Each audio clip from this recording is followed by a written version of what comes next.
A first-class seat, a designer hoodie, and the color of his skin. For 17-year-old Jay Carter, this combination was about to ignite a firestorm at 30,000 feet before the plane even left the ground. He was a quiet, artistic kid on his way to a prestigious summer design program, a trip his father had booked as a surprise. But in the eyes of one passenger, he wasn't a student. He was a threat. What she did next would humiliate him in front of an entire plane. What she didn't know was that Jay's father wasn't just any dad. He was a man who could bring one of the world's largest airlines to its knees with a single phone call. And in 5 minutes, he was about to do just that. The scent of premium leather and freshly brewed coffee hung in the air, a stark contrast to the stale, recycled atmosphere of the terminal Jay Carter had just left behind. He clutched the strap of his worn leather satchel, his knuckles white. Inside was his life's work, a state-of-the-art Wacom tablet, and a sketchbook filled with character designs and intricate cityscapes, the portfolio that had earned him a spot at the coveted A-Gate Summer Design Institute in San Francisco. He was in seat 2B, a window seat, on a United Airlines Boeing 777, flying direct from Newark to SFO, in Polaris Business First. Jay ran a hand over the smooth navy blue upholstery of the pod-like seat. It was more like a small command center than a chair. A large screen was embedded in the wall in front of him, and to his side, a polished faux marble countertop held a small amenity kit and a bottle of Evian. He felt a nervous flutter in his stomach. He was used to the cramped confines of economy, squeezed between strangers fighting for elbow room. This was a different world. His dad, Marcus Carter, had surprised him with the ticket. "You earned it, son," he'd said, his voice warm and proud over the phone. "You've worked so hard for this. I want you to go out there, be comfortable and focus on your art. Walk onto that plane like you own it, because for that flight you do."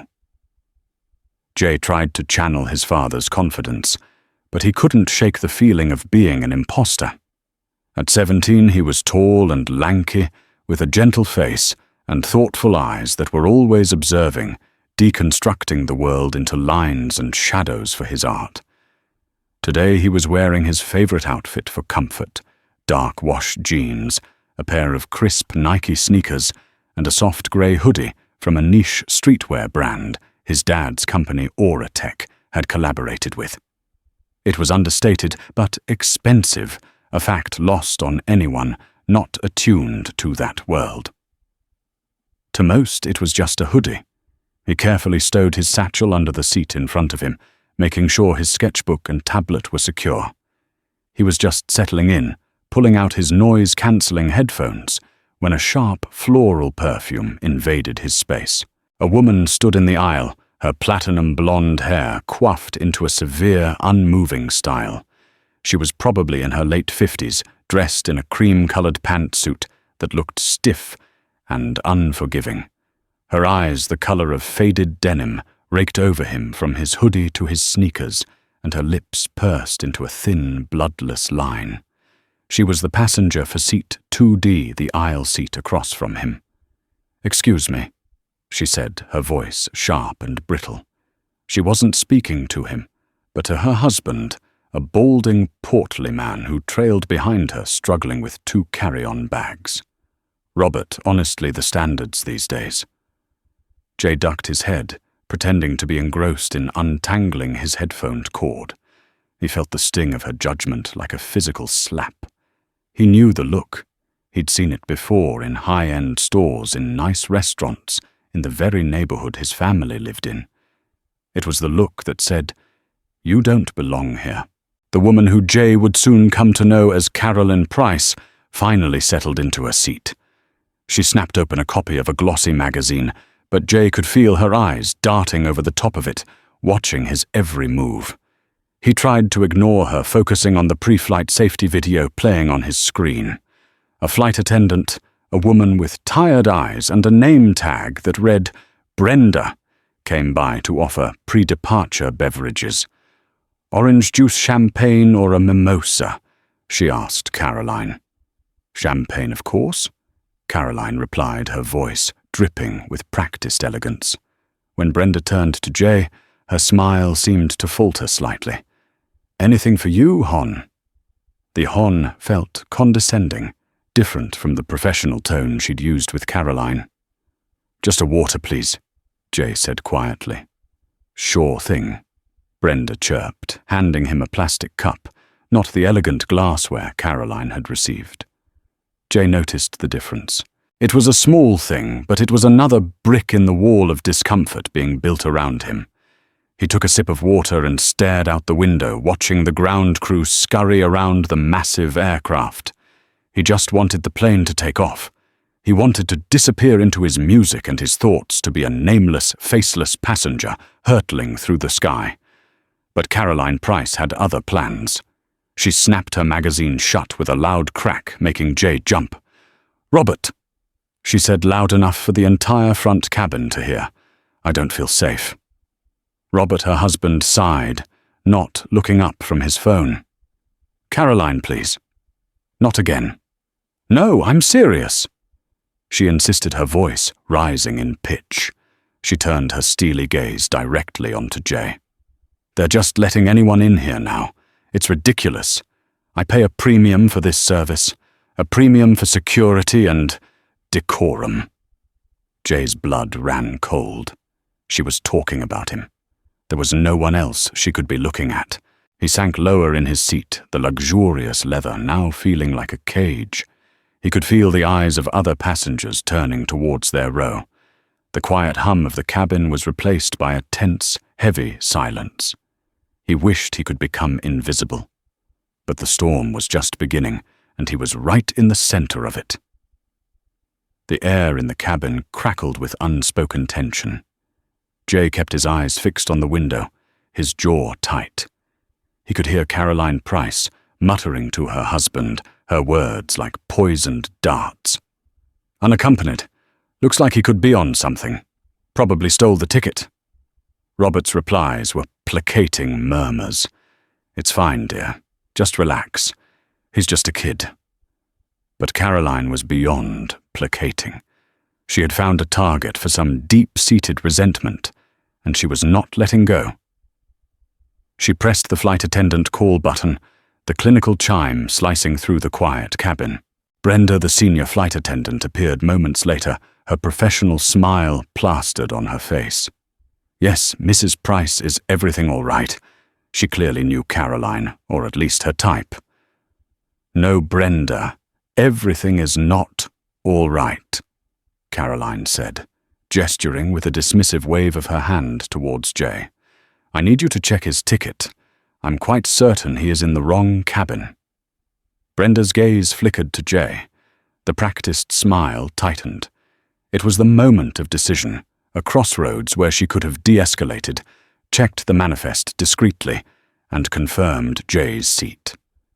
Instead, she chose the path of least resistance, which, in her experience, meant appeasing the loud, entitled passenger. She turned to Jay, her tone shifting from accommodating to accusatory. "Sir, can I see your boarding pass, please?" Jay's heart hammered against his ribs. Every head in the Polaris cabin was now turned in his direction. He felt a hot flush of shame creep up his neck. He was being treated like a criminal. He fumbled in his pocket for his phone, his hands trembling slightly as he pulled up the digital boarding pass. He held it out for Brenda to see. "Seat 2B, Jordan Carter." Brenda squinted at the screen, holding it a little too close.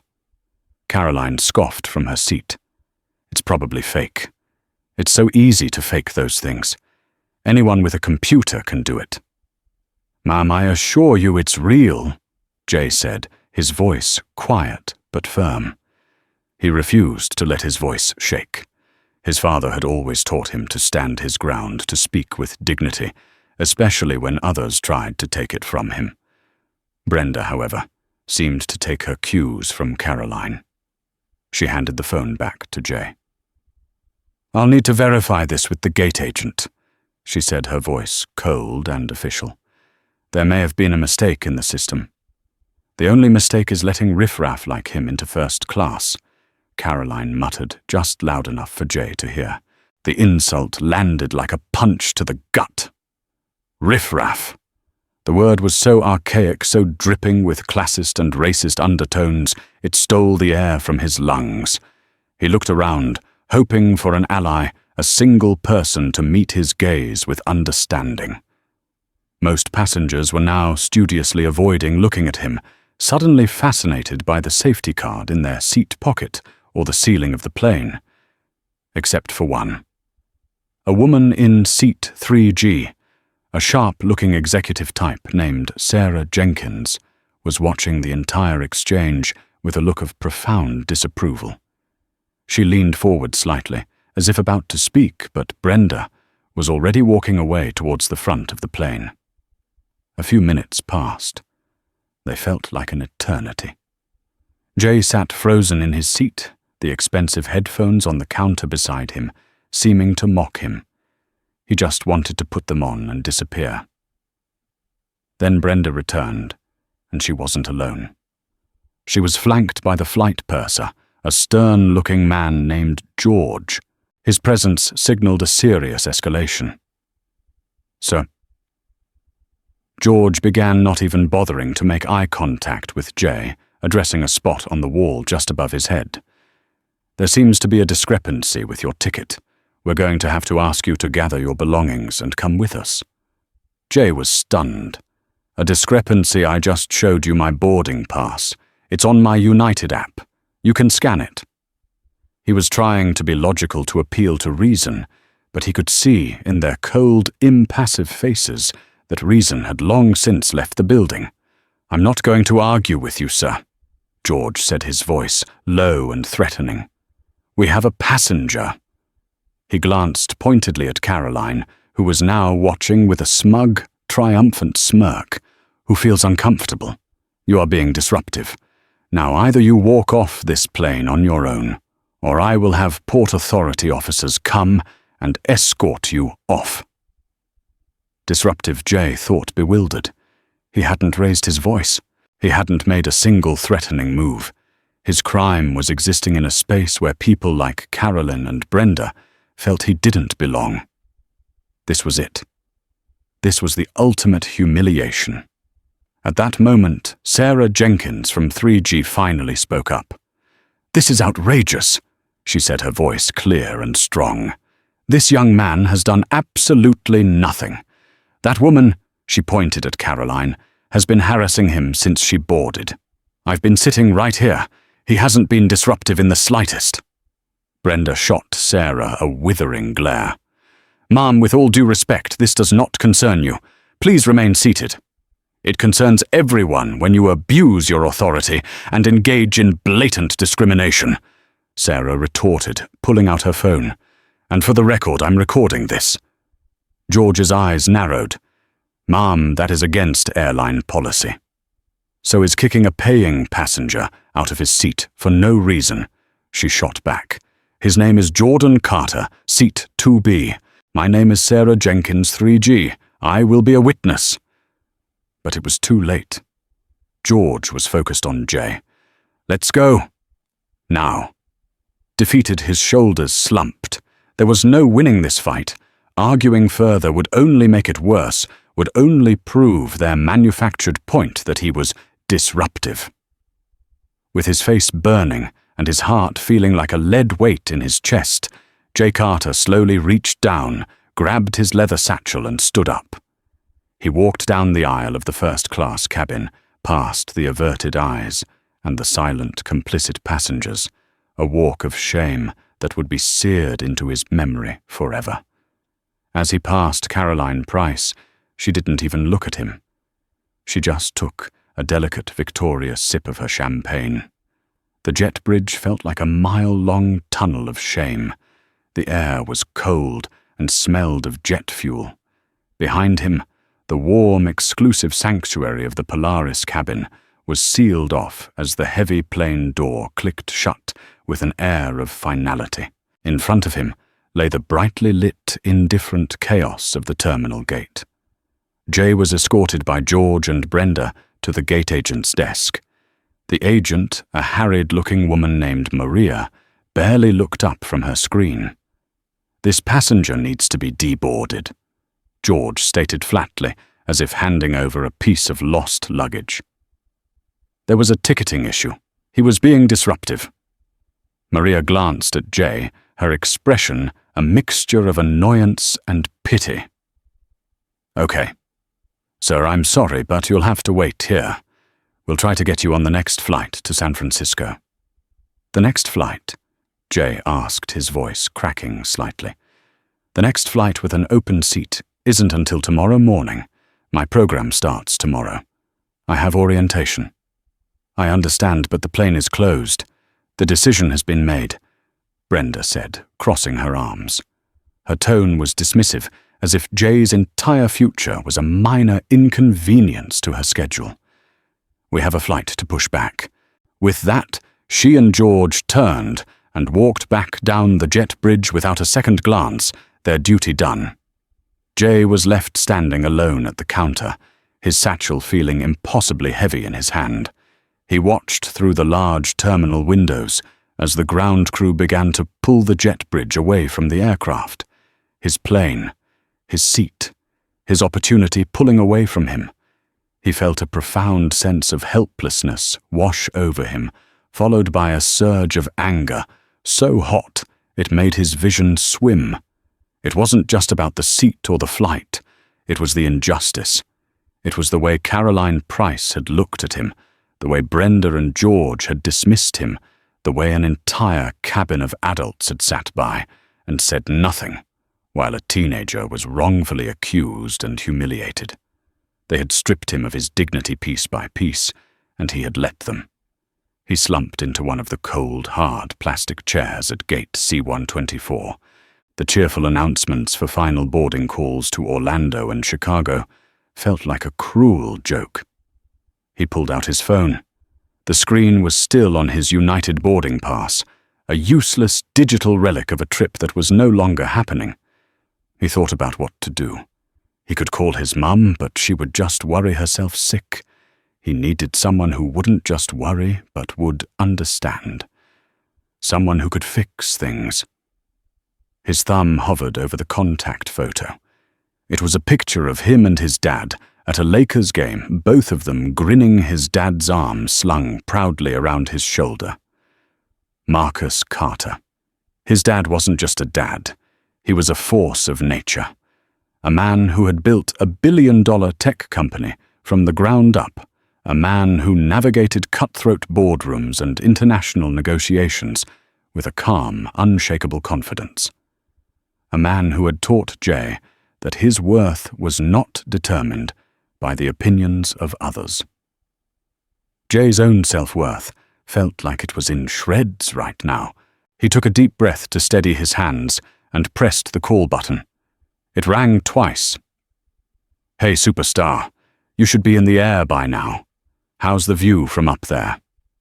His father's voice, usually a source of immense comfort, now made a lump form in Jay's throat. He tried to speak, but the words wouldn't come out. A choked sob escaped his lips instead. The cheerful tone on the other end of the line vanished instantly, replaced by razor-sharp concern. "Jason, what's wrong? Are you okay? Where are you?" "Dad." Jay finally managed his voice, thick with unshed tears. I'm still at the airport, at Newark." What happened? Did you miss the flight?" "No." Jay said the words, tumbling out now in a rush of frustration and hurt. "They kicked me off. They kicked me off the plane." He recounted the entire story, his voice trembling, as he described Caroline Price's accusations, the flight attendant's dismissiveness, the purser's threats, and the shame of being escorted off the plane in front of everyone. He didn't leave out a single humiliating detail. On the other end of the line, Marcus Carter was silent. Jay knew his father's silences. There was the thoughtful silence of him working through a complex problem, and then there was this one, a cold, heavy silence that was like the pressurization of a deep-sea submersible.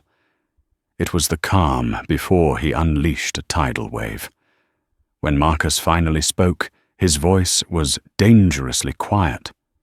It was the voice he used when a multi-million-dollar deal was about to fall apart, the voice that made his executives sit up straighter in their chairs. "Jordan, listen to me very carefully." He said his words precise and deliberate. "What was the flight number?" "United 2421 to SFO," Jay replied. "And the flight attendant's name, Brenda. Her name tag said Brenda." "Okay, son. Stay right where you are. Don't talk to anyone. I'm going to handle this. Just sit tight. I'm on my way." "Dad, what are you going to do?" Jay asked. "The plane's already pushed back from the gate. It's gone." A beat of silence. Then Marcus Carter said 5 words that would change everything. "No, son, it's not." And he hung up the phone.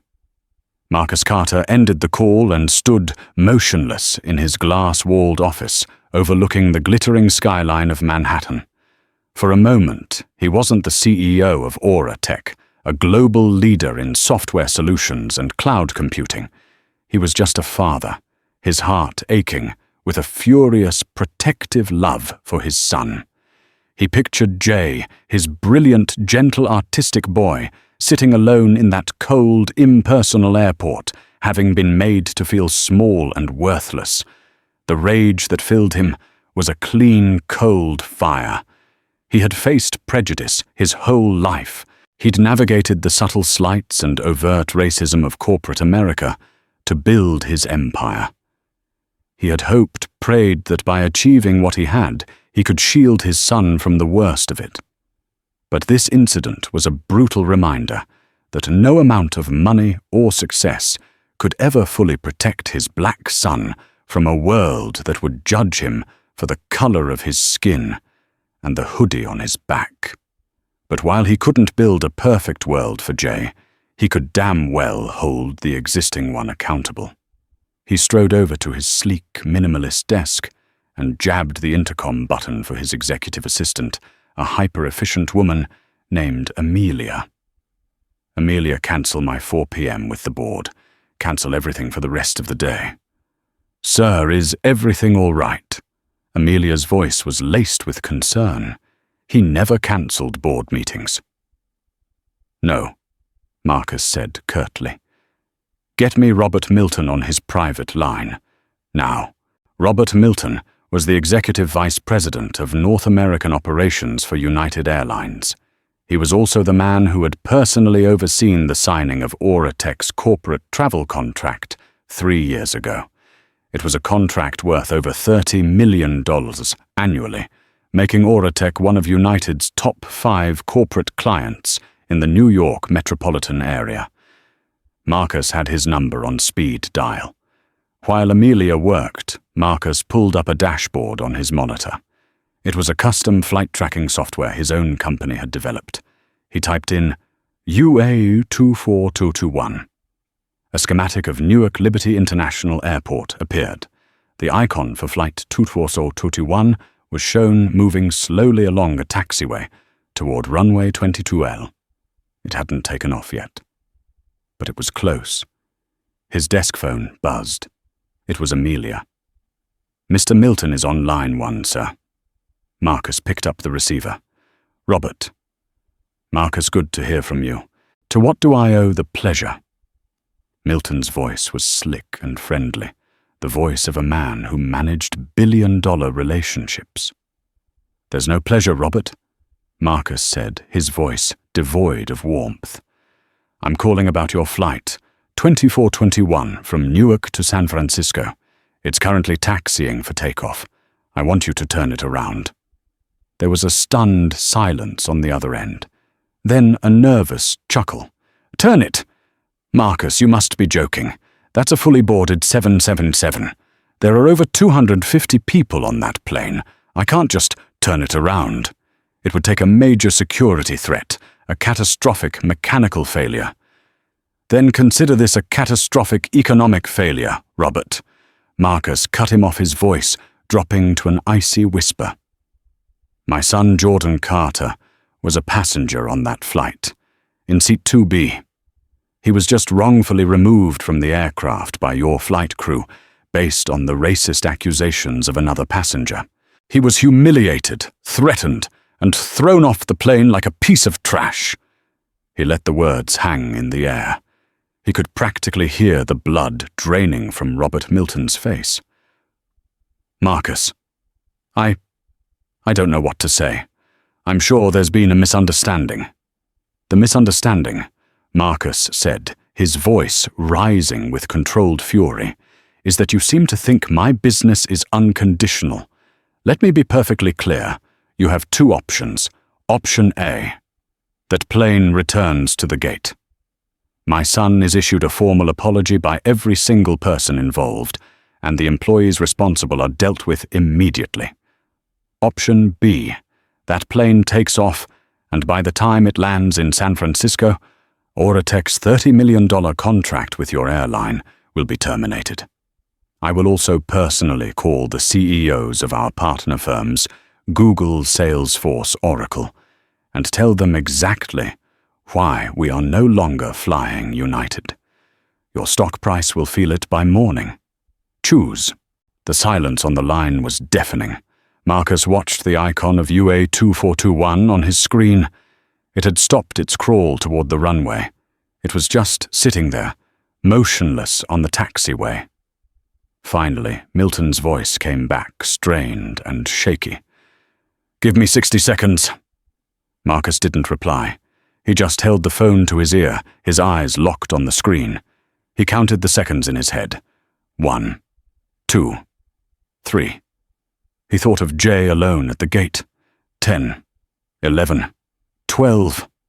He imagined the smug look on that woman's face, the dismissive arrogance of the crew. 25, 26. At 48 seconds, Robert Milton came back on the line. Marcus, it's done. The plane is returning to gate C-24. The pilot is informing passengers of a minor ground control issue. I'm on my way to Newark myself. We will make this right. You're damned right you will, Marcus said. I'm on my way as well. And Robert. This conversation isn't over. Not by a long shot. He hung up the phone, grabbed his car keys and walked out of his office, leaving a trail of cancelled meetings and a palpable sense of shock in his wake. As he rode the elevator down to the garage, he allowed himself a grim, fleeting smile. The plane was grounded. Now came the reckoning. Aboard United Flight 2421, confusion was turning to irritation. The Boeing 777, which had been rumbling steadily toward the takeoff queue, suddenly slowed and made a wide, unexpected turn on the taxiway. The pilot's voice crackled over the intercom, smooth and practiced. Folks, this is your captain speaking from the flight deck. Apologies for the delay, but we've been instructed by ground control to return to the gate due to a minor operational issue. We don't have any further information at this time, but we'll get you on your way as soon as possible. We appreciate your patience. A collective groan rippled through the aircraft. In economy, passengers sighed and pulled out their phones. In the Polaris cabin, the reaction was more pronounced. Caroline Price let out an exasperated huff. Unbelievable, she said to her husband, Robert. First the riffraff, now this. This airline is falling apart. I'm going to write a very strongly worded letter. She flagged down Brenda, who was hurrying down the aisle, her face pale and tight. Brenda, what is this all about? Caroline demanded. What operational issue? Brenda's professional demeanor was crumbling. She looked flustered, her eyes wide with a confusion that was rapidly morphing into fear. I'm not sure, Mrs. Price. They just told us to prepare the cabin for return to gate. That's all I know.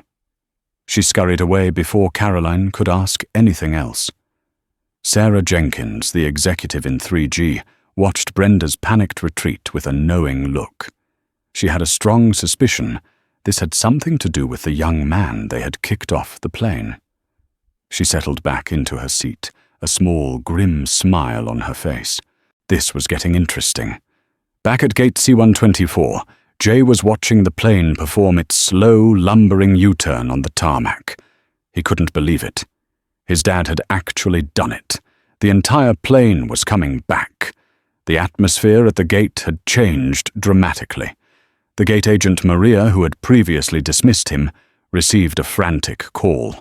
Her eyes went wide as she listened, and she began typing furiously into her computer. She kept glancing over at Jay with a new, terrified respect. Then a man in a sharp suit came sprinting down the concourse, his tie askew.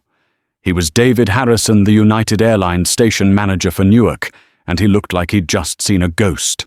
He rushed to the desk, conferred with Maria in a hushed, panicked whisper, and then approached Jay, his face a mask of practiced, desperate sincerity. "Mr. Carter, Jordan Carter," he asked, his voice strained.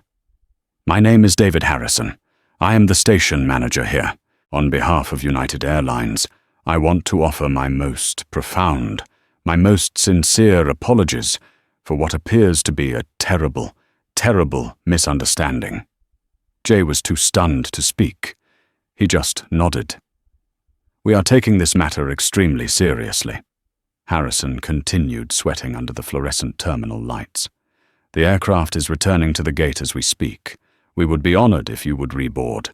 Your seat is waiting for you. Of course, the flight will not depart until you are comfortable and ready." The sheer whiplash of the situation was dizzying. 15 minutes ago, he was riffraff being thrown off the plane. Now the entire operation was grinding to a halt for his comfort. He understood with a sudden, breathtaking clarity the kind of power his father wielded. The jet bridge reconnected to the aircraft with a loud thud. The door opened.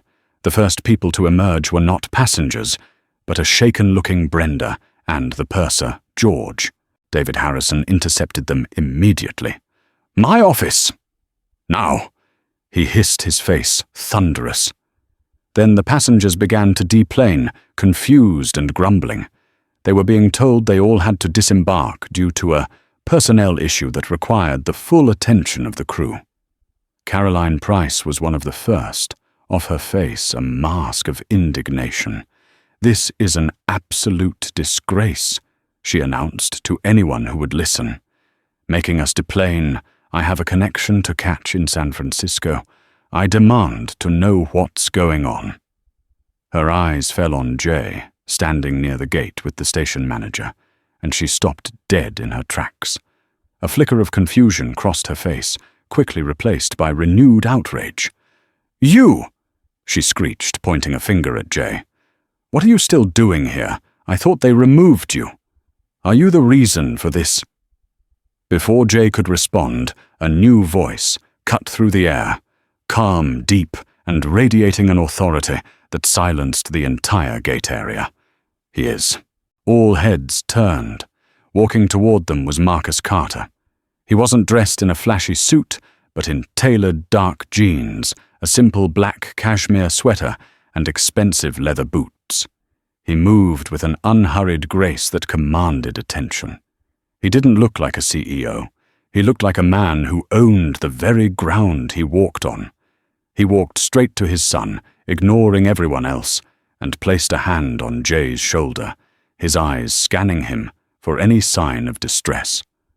"Are you okay, son?" "I'm okay, Dad," Jay said, relief washing over him. Only then did Marcus turn his attention to the assembled group, the groveling station manager, the horrified flight crew, and the indignant Caroline Price.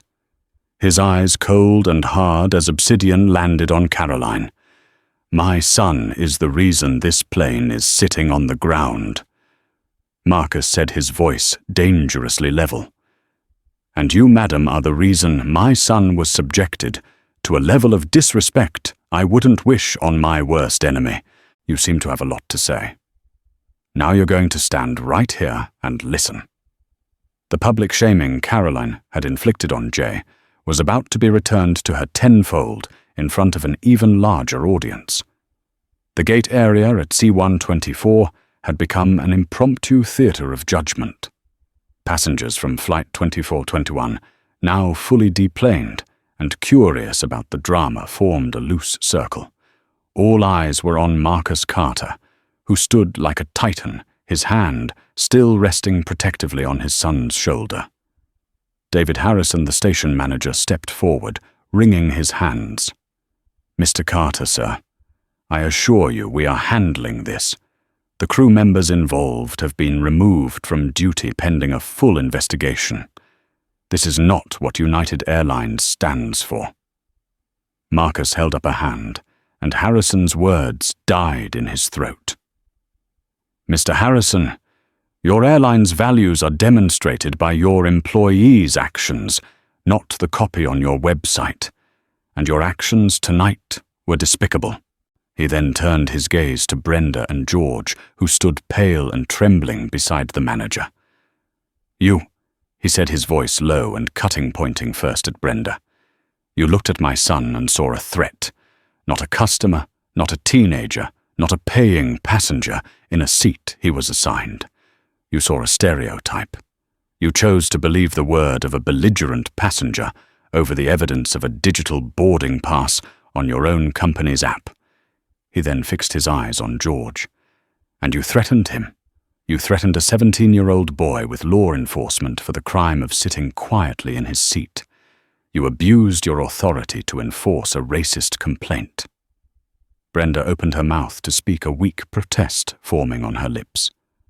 "Sir, I was just following procedure. The other passenger was insistent." "Your procedure is to de-escalate, not discriminate." Marcus shot back, his voice like cracking ice. "And your job is to serve all passengers, not just the ones who look like you. You failed on every conceivable level."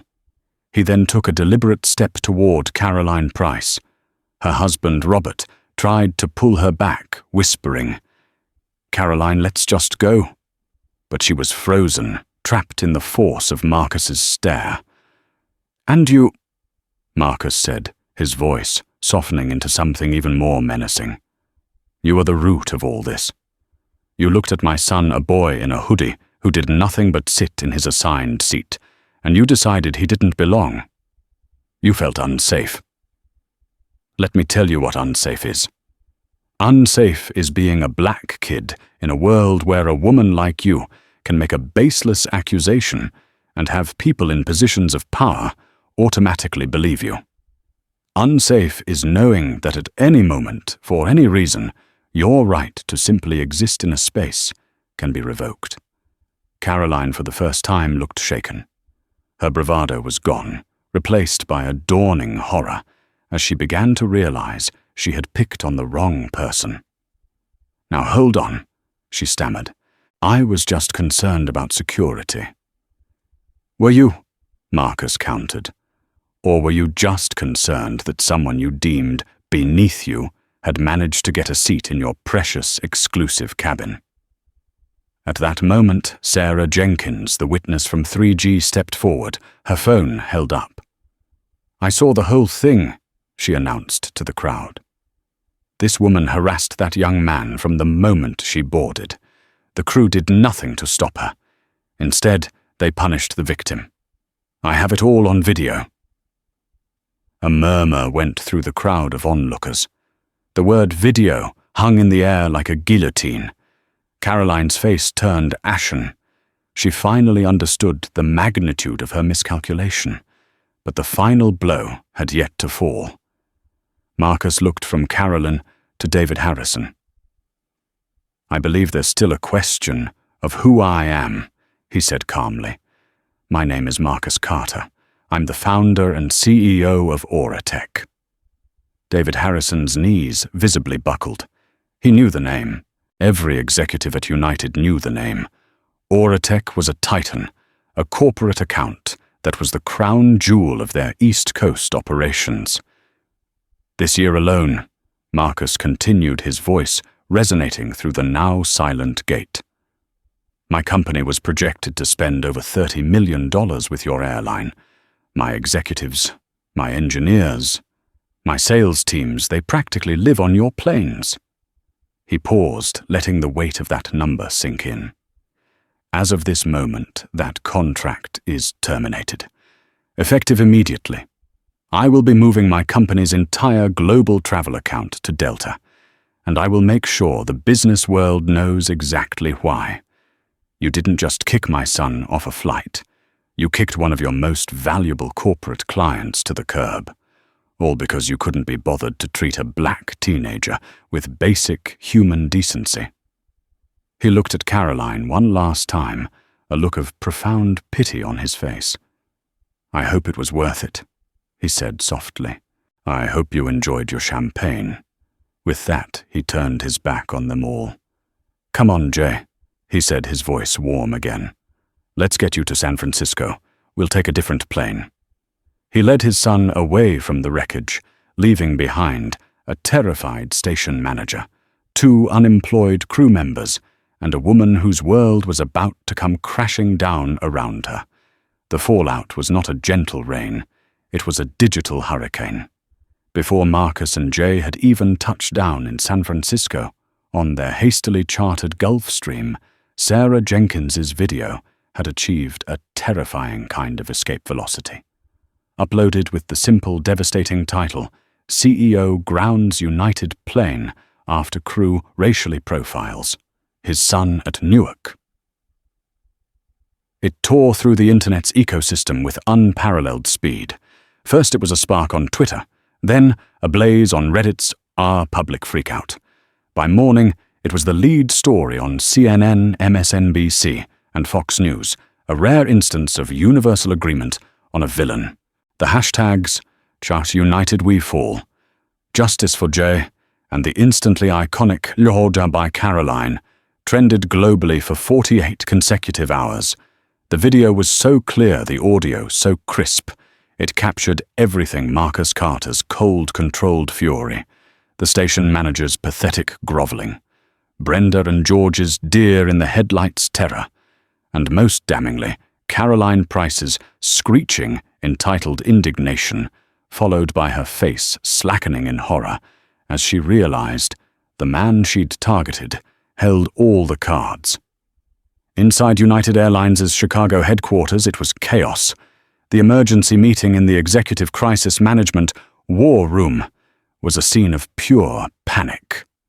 Robert Milton, the executive VP who had taken Marcus's call, stood before the CEO, looking like he'd aged a decade overnight. "The Aura Tech account is gone," Milton stated, his voice hoarse. "Marcus isn't bluffing. Their travel department has already formally requested a termination of the contract, citing catastrophic service failure and discriminatory practices. Delta's corporate team is probably sending them champagne and gift baskets as we speak." "What about the crew?" the CEO demanded, pacing in front of a bank of screens showing plummeting stock prices and a waterfall of negative news articles. "Indefensible," the head of legal chimed in. "We pulled the CCTV footage from the gate, the passenger manifest, and the initial complaint log. Carter's son, Jordan, had a valid, paid first-class ticket, checked in online 24 hours in advance. No red flags. The flight attendant, Brenda Peterson, has 3 prior passenger complaints for abrasiveness, though nothing of this magnitude. The purser, George Maxwell, has a clean record, but is seen on camera threatening a minor. Their union reps have already been notified. Privately, they've told us they won't fight the terminations. They can't. The video is a nail in the coffin. Brenda Peterson received the call at her home. She saw the caller ID United HR and felt a pit in her stomach. The HR executive was polite but firm. Due to the events of yesterday and a clear violation of company policy regarding passenger treatment and discrimination, we are terminating your employment effective immediately." Brenda tried to argue, but the passenger, the woman she was so insistent, She was a global services member. I was trying to manage a difficult situation. Your job was to de-escalate by verifying the facts, not escalate by validating a baseless accusation. The voice on the phone replied coldly. You made a choice, Brenda. And that choice has now cost this company over $30 million and immeasurable reputational damage. The line went dead. She sat in silence, the weight of her 30-year career crashing down, all because she had chosen to believe a sneering woman in a pantsuit over a quiet boy in a hoodie. For George Maxwell, the call was even shorter. He tried to bluster, citing his seniority and his perfect record. The HR director cut him off. George, we have you on video, threatening to call the port authority on a paying customer who was a minor who had done nothing wrong. There is no defense. We'll be sending your final effects by courier. He was blacklisted a pariah in an industry built on reputation. The most intricate and devastating karma, however, was reserved for Caroline Price. The internet, with its crowd-sourced ruthless efficiency, identified her within 3 hours of the video going live. She was Caroline Price, wife of Robert Price, a senior partner at Deloitte, one of the largest professional services firms in the world. Her carefully curated life was an open book, and the internet began to tear out the pages one by one. The first wave hit her social circle. An emergency email went out to the members of the board for the prestigious Children's Art Foundation, a charity on which Caroline served. By noon, she received a terse, formal request for her immediate resignation to avoid any further distraction from their mission. Her phone buzzed with a text from the president of her tennis club.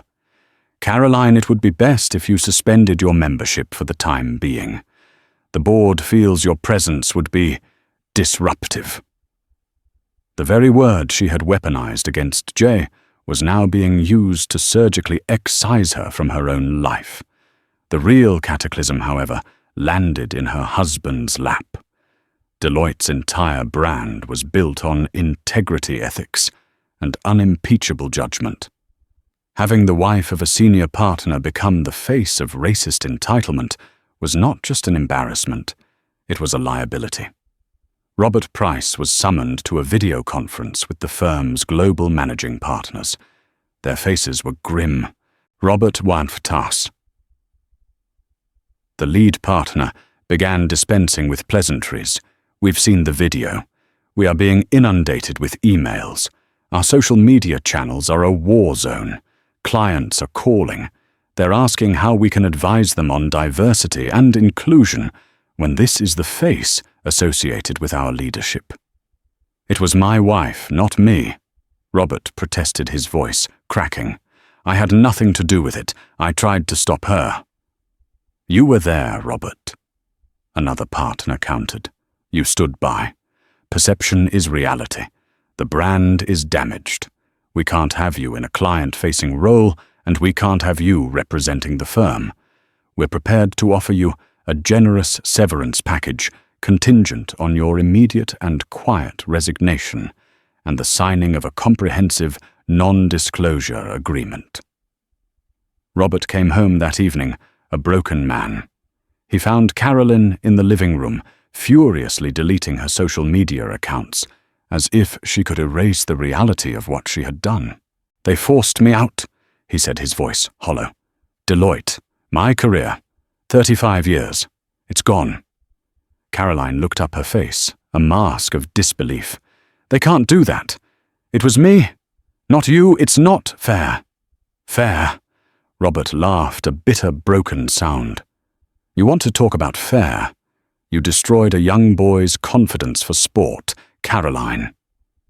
You humiliated a child in public because you didn't like his sweatshirt. You did this. Not them. You. The fight was the culmination of years of resentment, of him enabling her casual cruelties and her obsession with status. The financial ruin was just the accelerant. With his income gone, They could no longer afford the mortgage on their sprawling Greenwich home, the dues for the clubs. She could no longer attend the lease on her Mercedes. Within months, the for sale sign was on the lawn. They downsized to a small, soulless condo in a neighboring town, a place with no gate, no guard, and no prestige. The final severance came 6 months later. Robert, stripped of his career and social standing, looked at his wife and no longer saw the elegant woman he had married, but a bitter, venomous person who had poisoned their entire existence. He filed for divorce. Caroline Price, who had built her entire identity on being Mrs. Robert Price of Deloitte, was left with nothing but her name, which was now synonymous with bigotry. She had flown too close to the sun, and the fall had burned away everything. Meanwhile, on the chartered Gulf Stream, G650, Jay sat across from his father, the quiet hum of the engines a soothing balm. The jet was a world of soft cream leather and polished mahogany, a stark contrast to the sterile blue and grey of the United cabin. "Dad," Jay said quietly, looking at his father's profile against the setting sun, "you didn't have to do all that." Marcus turned to him, his expression serious. "Yes, I did," he said. "I did it for you, because no one should ever make you feel the way they made you feel today. But I also did it for the people who don't have me to make a phone call for them, for the person who gets kicked out of a store or pulled over for no reason or can't get a taxi and has no recourse. Power is useless if you don't use it to protect the people you love and to demand accountability from the people who have wronged them. This wasn't revenge, Jay. This was a reckoning." Jay nodded, understanding. He felt the last vestiges of shame melt away, replaced by a quiet strength. When they landed, he threw himself into his art program. The experience had scarred him, but it had also given him a voice. His final project, an animated short he titled Seat to Be, was a masterpiece of minimalist storytelling. Using a stark charcoal sketch style, it depicted a faceless boy navigating a world of sharp, judgmental eyes. It was heartbreaking, powerful, and deeply resonant. It won the top prize at the A-Gate showcase. A week later, an email landed in his inbox. The sender was from the office of a well-known director at Pixar Animation Studios. They had seen Seat to Be online. They were impressed. They wanted to talk. The email ended with an offer of a full scholarship to the California Institute of the Arts, a direct feeder school for the studio. Jay stared at the screen, a slow smile spreading across his face. His journey had started with an act of prejudice meant to put him in his place. But now, because of his father's love and his own resilient talent, his place was going to be anywhere he wanted it to be. He had been kicked out of first class, only to be given a ticket to the world. The story of Jay Carter is a powerful and unfortunately a familiar one. It's a stark reminder that prejudice doesn't care how much your ticket costs. It can show up anywhere, even in the first-class cabin of a modern airliner. But it's also a story about consequences. It shows what happens when people in power are held accountable for their actions and inactions from the flight attendant who made the wrong choice to the passenger who started it all. Caroline Price didn't just lose her seat on a plane. She lost the very status she was so desperate to protect, a true case of life-altering karma. Most importantly, it's a story about a father's love and the refusal to let injustice stand. Marcus Carter didn't just get his son a new flight. He demanded respect and sparked a conversation that forced a massive corporation to look in the mirror.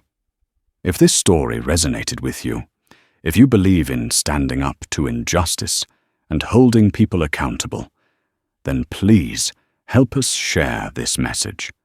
Click that like button, leave a comment below with your thoughts, and share this video with someone who needs to hear it. And if you haven't already, please subscribe to the channel for more true-life stories of drama, justice, and karma. Thank you for listening.